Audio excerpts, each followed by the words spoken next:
انفجار مفاعل تشيرنوبل سنة 1986 من أكبر الكوارث اللي واجهت الناطورة، دمرت معاها جزء كبير من الأرض، دمرت معاها كائنات حية، وغيرت من طبيعة الأرض والحيوان، وبسببها انعزلت منطقة في روسيا بالمناطق المجاورة بطول 30 كيلو متر من لحظة الانفجار لحد النهاردة. وكل ده سببه عدم كفاءة الموظفين، سواء اللي قاموا بإنشاء المفاعل أو موظفين الطاقة النووية اللي كانوا شغالين في المفاعل برئاسة نيكولاي فومين. المفاعل حصل فيه تسريب بنسبة 5% من الإشعاع الداخلي، انتشر في روسيا وأوكرانيا والمناطق المجاورة كلها. بعدها انفجر المفاعل وانتشر الإشعاع بطول 30 كيلو متر مربع، واتحظرت المنطقة كل السنين دي المفروض إنها غير مهيئة للحياة، لحد ما يكتشف العلماء نمو كائن غريب على جدران المفاعل نفسه. مش بس كده، الكائن ده بيتغذى على الإشعاع اللي بيخرج من المفاعل، وكل الأبحاث على الكائن ده بتقول إن هو ممكن يكون مفتاح الخلاص اللي هيتغذى عليه الإنسان في الفضاء. أنا سارة سامي ودي الناطورة.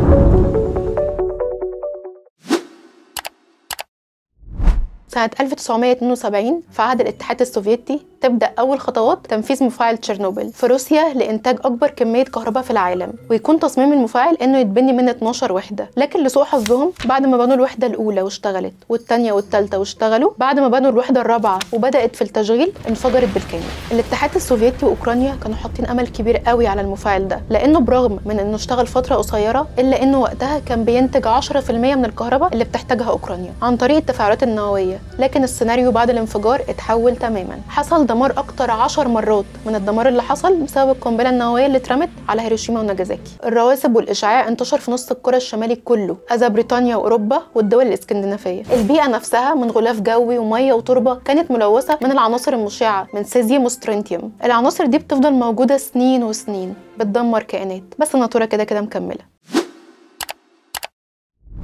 مفاعل تشيرنوبل بعد سنين اتحول لمكان استكشافي بيروحوا العلماء للدراسه، وبرغم من ان المنطقه اللي اتبنى عليها المفاعل والمناطق اللي حواليه كلها مناطق مستحيل يعيش فيها كائن ارضي، الا انهم لقوا بقع سوداء على جدار المفاعل بتدل على نمو كائن غريب. وبعد تحليلها اكتشفوا انها نوع من انواع الفطر، وهو كلادوسبيريوم سفيروسبيرمم او الفطر الاسود المرن. وده نوع من انواع الفطريات اتكيف واتطور انه ينمو ويمتص الاشعاع. مش بس كده، يحوله الاكل يستفيد بيه. الفكره ان الفطر ده شبيه للفطريات السوداء الثانيه، زي الفطريات اللي بتسبب التهاب الجلد والمكورات العنقوديه المتورمه، ودي كلها بتحتوي على ماده الميلانين، ودي الماده المسؤوله عن لون جلد الانسان. بس الميلانين ده مختلف، مش زي اللي عندي وعندك، ده ميلانين بيقدر يمتص الاشعاع ويحوله لطاقه. العلماء دلوقتي ابحاثها على الفطر ده ان هم عايزين يستخدموه بطريقه امنه لتحسين صحه رواد الفضاء. وخليني اقول لك ان ركوب الانسان طياره او مركبه فضاء بيعرضوا الاشعاع اكتر، كل ما يطلع لفوق كل ما يتعرض لاشعاع اكتر واكتر. وبما ان ميلانين الفطر الاسود بيمتص الاشعاع، يبقى هيحمي البشر لو استخدموه بطريقه امنه. الفكره ان من بدايه بنيه المفاعل لانفجاره لظهور كائن جديد عليه بيدل على حاجه واحده بس، ان الكائنات مش هاديه والانسان مش هادي، والعلم هو الخلاص من اي حاجه.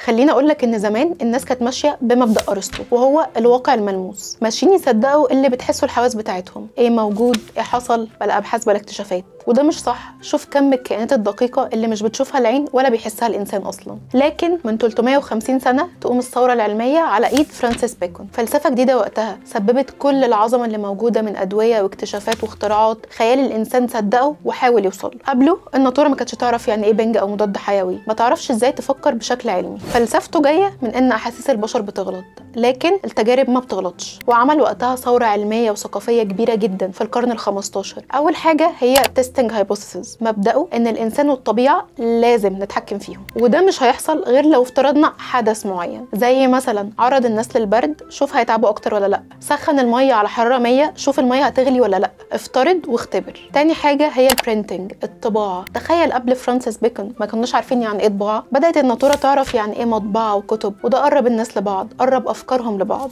علماء الفلك زي كوبرنيكوس وجاليليو شاركوا افكارهم مع بعض وبداوا يشتغلوا على تجاربهم مع بعض. وعلى الصعيد الاخر بدا رجال الدين ينشروا افكار بروتستانتيه جديده او افكار متطرفه جديده. بس للاسف الطباعه ما دخلتش الدول الاسلاميه في عهد العثمانيين، لانهم كانوا بيحرموا الطباعه وبيكفروا اللي بيقرا كتب مطبوعه، وده كان اكبر سبب لتقدم الغرب علينا وصناعتهم للعلوم اصلا. تخيل الطباعه دخلت مصر في القرن ال18 في عهد محمد علي. فلسفه فرانسيس في التعامل المباشر مع الطبيعه ده خلى الكيميائيين الحرفيين يتعاملوا بشكل مباشر مع الحاجات المختلفه. يعني الكيميائيين بداوا يجربوا تجارب مختلفه بمواد مختلفه، الحرفيين ما بقوش يبصوا لورا، مش بيستخدموا نفس الخامات بنفس المواد بنفس الطريقه اللي كان بيستخدمها الاجداد بتوعهم. بدانا نطور في كل حاجه موجوده في الناطوره. اخر حاجه عملها فرانسيس هو التغير السياسي، لانه اصلا كان سياسي. اتاسست افكاره في كل الناطوره، لانه جه في مجتمع كان بيعاني من حروب اهليه وتخلف وصراعات كتيره. جه هو شعاع النور. وسنه 1660 اتاسست الجمعيه الملكيه لتحسين المعرفه، وكان اعضائها الارستقراطيين المصلحين اللي دعمت افكار فرانسيس، والناس عملت بيها علوم، تجارب، اختراعات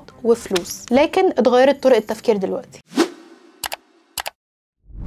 دلوقتي بقى في نظام وتكنيك للتفكير والمعرفه. مش هننام ونقوم نلاقي نفسنا مخترعين دواء بيعالج سرطان المخ مثلا، لكن بنوصل لنتائج واكتشافات من خلال 4 مراحل. اول مرحله هي الاناليسيز، التحليل والتفكيك، انك تبدا توصف مشكله او ظاهره معينه ونحاول نوصل لاسبابها. مرض نتيجه اشعاع، ظاهره بسبب مركب معين، المهم نعرف ايه سبب الظاهره. تاني حاجه هي الفرضيات، افترض حل للمشكله بعد ما تكون حللتها اوريدي. تحدد عوامل ومقياس للاداء، مثلا ان الفطر الاسود ممكن نستخدمه لعلاج الإشعاع لو استخدمناه كدهان بعد ما نجربه على الفئران والقرود، ده مثلا يعني. ثالث مرحلة هي السينثيسيس، التكوين، نرتب ونحدد أهدافنا بشكل صح. نبدأ نشوف المصادر الصح لكل حاجة، يعني مثلا مادة كيميائية معينة عشان نعمل دهان معين، ونبدأ نشوف هنستخلص المادة دي من أنهي نبات، يعني من الآخر إيه أفضل شيء عشان ما يبقاش فيه أضرار. ونوصل لآخر مرحلة وهي الفاليديشن، التحقق. نبدأ نشوف النتائج والأداء، هل حققت الفرضيات، هل محتاجة تعديل، ونعمل سلاسة بير ريفيو، نقارن الأبحاث السابقة. على فكرة ال4 مراحل دول مهمين جدا، ممكن تعملهم في بيزنس، في خطوة جديدة أنت داخل عليها في حياتك. ال4 خطوات دي هي السبب في إن في أدوية، أبليكيشنز، أجهزة أنتجت علوم كتيرة زي الماركتينج وغيرها. فأيها المشاهد، الخلاصة إنك تفهم قوة العلم، وإن الخيال تقدر تحققه بالعلم، وإنك لازم تعمل شير ولايك وسبسكرايب، وتستنانا الحلقة الجاية مع سارة سامي في الناطورة.